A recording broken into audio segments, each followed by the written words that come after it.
Sa grupo ng mga negosyante, pinuri ang kampanya ng gobyerno laban sa red tape.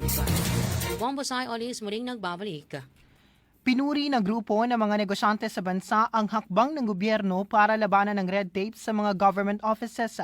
Ayon sa Philippine Chamber of Commerce and Industry, sa kanilang kinilala ang paglabas ng Executive Order 108 at ang pagiging economic Caesar ni Finance Secretary Frederick Go.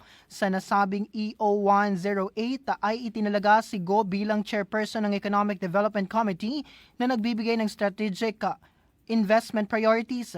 Dagdag pa ng PCCI na ang nasabing hakbang ay mas lalong makakasakit o makakaakit ng maraming mga investor sa bansa.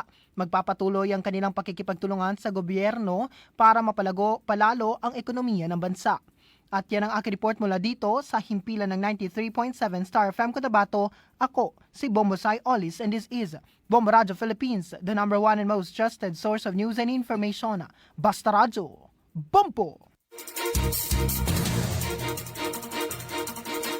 Business News was brought to you by Bangsamoro Board of Investments BARM sa ilalim ng Office of the Chief Minister Abdul Rauf A. Makakua.